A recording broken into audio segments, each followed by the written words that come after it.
सब कुछ छोड़ छाड़ के नींद, भूख, प्यास, चैन सब छोड़कर टाइम से हर सर्दी, गर्मी आगे ऐसा घटना न हो इसके लिए भी है, जागरूकता बढ़ाने के लिए और सरकार की आंख खोलने के लिए कि हर बार घटना मेडिकल कॉलेज के जो सुपरिटेंडेंट थे उन लोगों का भी इन्वॉल्वमेंट है, लेकिन उन लोगों की हिम्मत इसलिए आज इतना बढ़ा हुआ। सभी को अवगत है कि क्या हुआ है डॉक्टर ममिता का रेप और हत्या। मास ट्रांसफर का प्यार हम लोगों पर आप आजमा रहे हैं। वह है स्वास्थ्य विभाग, वह है कलकत्ता। इन लोगों ने ऐसी निर्मम हत्या की है, उन्हें तुरंत पकड़ा जाना चाहिए और उन्हें जो है उचित तरह का सजा मिलना चाहिए, सजा मिलना चाहिए।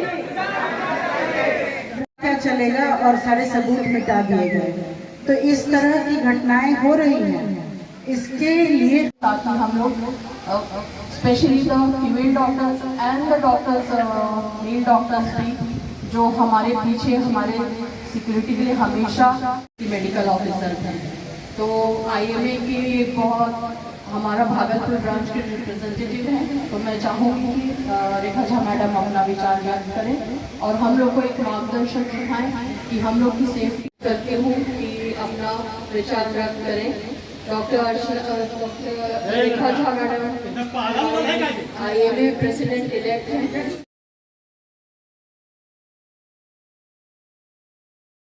कहा जा रहा है कि इसमें कुछ सीनियर डॉक्टर्स और कॉलेज के जो प्रिंसिपल थे या मेडिकल कॉलेज के जो सुपरिटेंडेंट थे उन लोगों का भी इन्वॉल्वमेंट है, लेकिन उन लोगों की हिम्मत इसलिए आज इतना बढ़ा हुआ है क्योंकि उनको ज़रूर कोई प्रोटेक्शन दे रहा है, पीछे से उनका कोई पॉलिटिकल पार्टी है जो उनके पीछे है, जो ये उनसे गलत काम हो रहा है या होता आ रहा है या आगे होने वाला है, या बिना पॉलिटिकल प्रोटेक्शन के कारगर नहीं हो सकता है। और इनकी हिम्मत कोई भी हॉस्पिटल का सुपरिटेंडेंट का या आपका प्रिंसिपल का इस तरह से कोई भी स्टूडेंट के प्रति नहीं हो सकता है रवैया।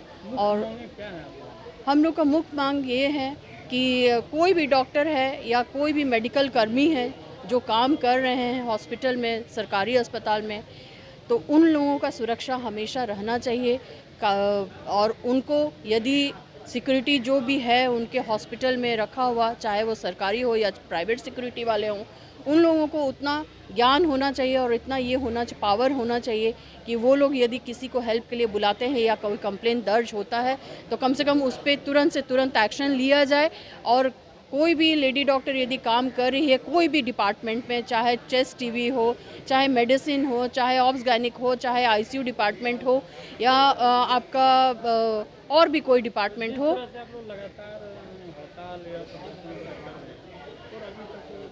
एक न्याय मिलना चाहिए। जो भी बंगाल सरकार से हम लोग यही अपील करना चाहेंगे कि जो भी आदमी इसमें इन्वॉल्व है, जो भी कल्प्रिट्स हैं, उनके जल्द से जल्द पकड़ा जाए और मैक्सिमम से मैक्सिमम सजा दिया जाए।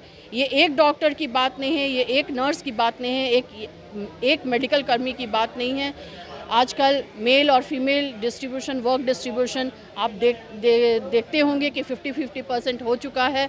तो जितना मेल अपना सुरक्षा कर सकता है उतना पावर गर्ल्स में नहीं है, अपना सुरक्षा नहीं कर सकती हैं। तो उनके लिए जल्द से जल्द सुरक्षा का व्यवस्था किया जाए और उनका एनवायरनमेंट इतना साफ़ और अच्छा रखा जाए ताकि वो अपना काम, जो भी वो अपना सेवा भाव और अपना काम करना चाहती हैं पेशेंट के लिए, पेशेंट की मदद के लिए, उनके इलाज के लिए, उसके लिए गवर्नमेंट उनका पूरा ख्याल रखे और मदद दे।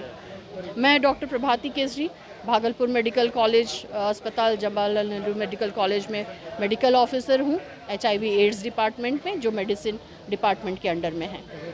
वाइस प्रेसिडेंट आईएमए भागलपुर और यहाँ एसोसिएट प्रोफेसर हूँ गायनी ऑफ डिपार्टमेंट में। आप लोग सभी को अवगत है कि क्या हुआ है डॉक्टर ममिता का रेप और हत्या कर दी गई है 9 अगस्त को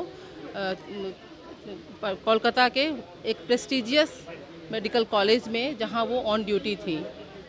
ये हम लोगों के लिए इतना दुखद है कि वर्ड्स नहीं है, क्या बोलूं मैं।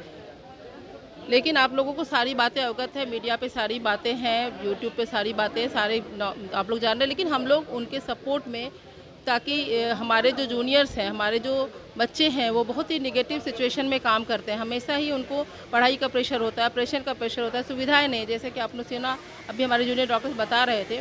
तो सारी बातें एक साथ सॉल्व नहीं हो सकती है।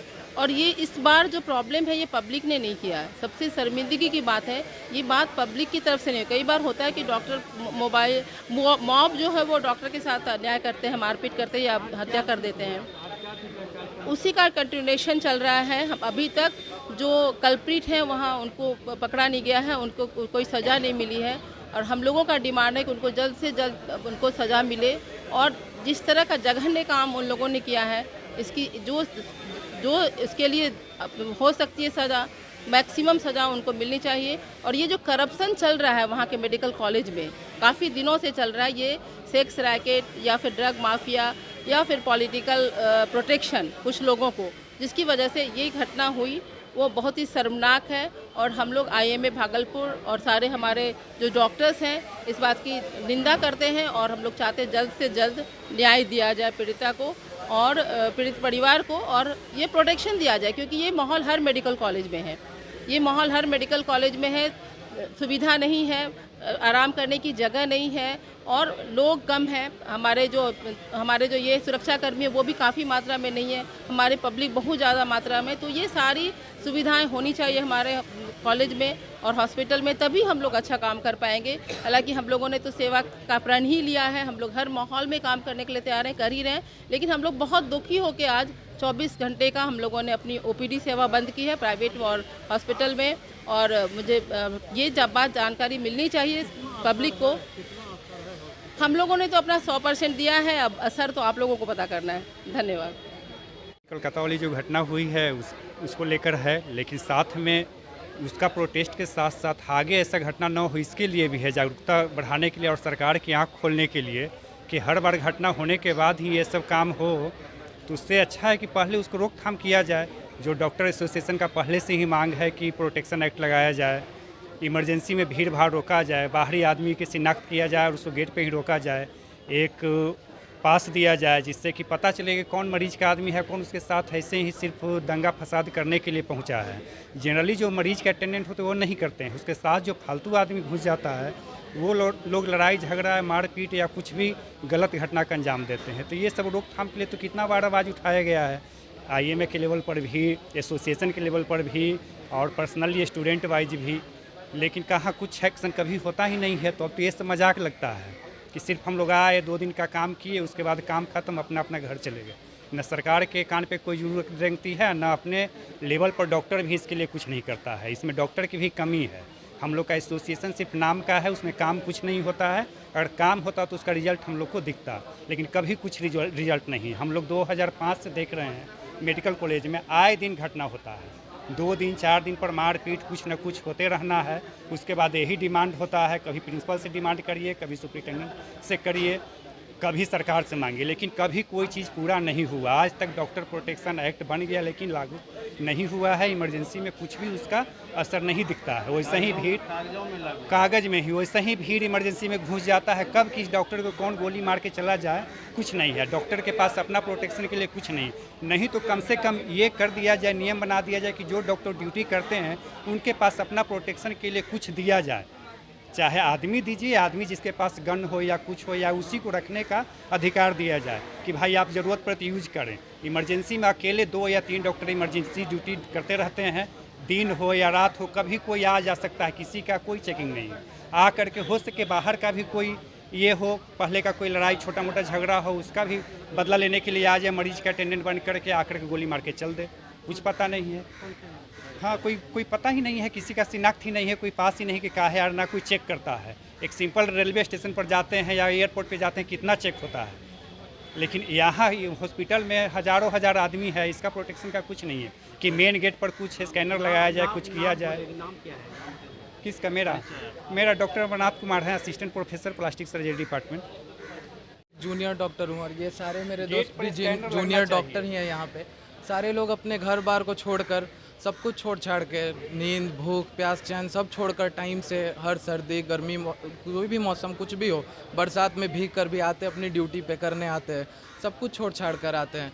फिर भी हमारे साथ ऐसा होना बहुत ही दुर्भाग्यपूर्ण बात है ये कि इस देश में, इस समाज के लिए जो हम लोग कर रहे हैं, फिर भी हमें उसके बदले में एक बेसिक नीड नहीं मिल पा रही, सिक्योरिटी। कोई भी पर्सन अगर कहीं पे काम कर रहा है और ऊपर से आप समाज के लिए काम कर रहे हो, अपना हर कुछ छोड़ के, हर कुछ दांव पे लगा के कर रहे हो, फिर भी अगर आपको नहीं मिल पा रहा है ये सुरक्षा, तो ये बहुत दुर्भाग्यपूर्ण होगा। तो सरकार से यही कहूँगा कि हमारे लिए कोशिश करें कि एक एक्ट हो जहाँ पे हम सुरक्षित महसूस कर सके जब भी हम अपनी ड्यूटी करते हैं। तो और ये कहूँगा कि बंगाल में जहाँ पे कि दुर्गा माँ की पूजा इतनी की जाती है, जहाँ पे हम नारी शक्ति की इतनी बात करते हैं, अगर वहाँ पे इस तरह की घटना हो रही है तो फिर कहा नहीं जा सकता, क्योंकि हमारा देश हमेशा नारी को सर्वोच्च मानता है, पूजा करता है।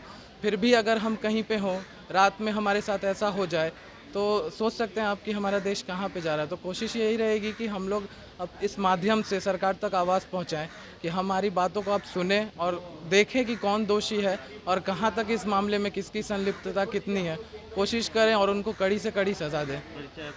मैं ऋषभ कुमार, जूनियर डॉक्टर। और इस सब से भी जब आपका पेट नहीं भरा, जैसा अभी मैडम ने बताया, अब आप मास ट्रांसफर का हथियार हम लोगों पर आप आजमा रहे हैं। वह है स्वास्थ्य विभाग, वह है कलकत्ता की पुलिस, वह है कलकत्ता का शासन। शर्म करो। एक वो सिर्फ और डॉक्टर नहीं थी, वो पूरे समाज की एक औरत थी। आज हम सब दुखी हैं, लगातार दुखी किए जा रहे हैं सरकार की तरफ से। आज इस मोड़ पर आकर खड़े हो गए हैं कि हमें अपने 24 घंटे का बंद का आह्वान करना पड़ा। इससे भी हमें पीड़ा होती है। मैं उन सभी मरीजों से माफी और निवेदन करता हूं कि हमने बहुत ही विकटतम परिस्थिति में, बहुत ही भारी मन से, रूंधे हुए गले से ये डिसीजन लिया है कि 24 घंटे के लिए हम अपनी क्लिनिक और अस्पताल को बंद कर रहे हैं, जो हमें नहीं करना चाहिए। लेकिन हम आपसे निवेदन करते हैं, माफी मांगते हैं, क्योंकि हमें इस तरह से मजबूर किया गया है आंदोलन करने के लिए।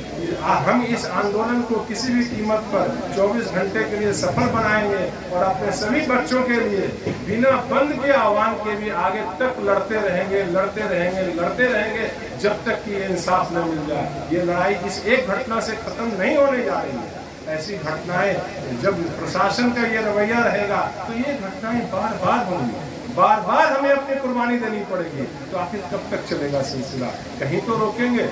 इसलिए हमें उद्वेलित भी होना है और अपने संयम को भी बरकरार रखना है। मानवता की भी हमें सेवा करनी है और हमें लोगों का प्यार और लोगों की सहानुभूति भी चाहिए। इन सब के साथ हमें अपना आंदोलन जारी रखना है। मैं सबसे यही निवेदन करता हूं कि हम पब्लिक के बीच में अपनी प्रतिष्ठा, अपना सेवा भाव, उसको कभी नहीं खोने दें और इसके साथ अपने आंदोलन को जारी रखें।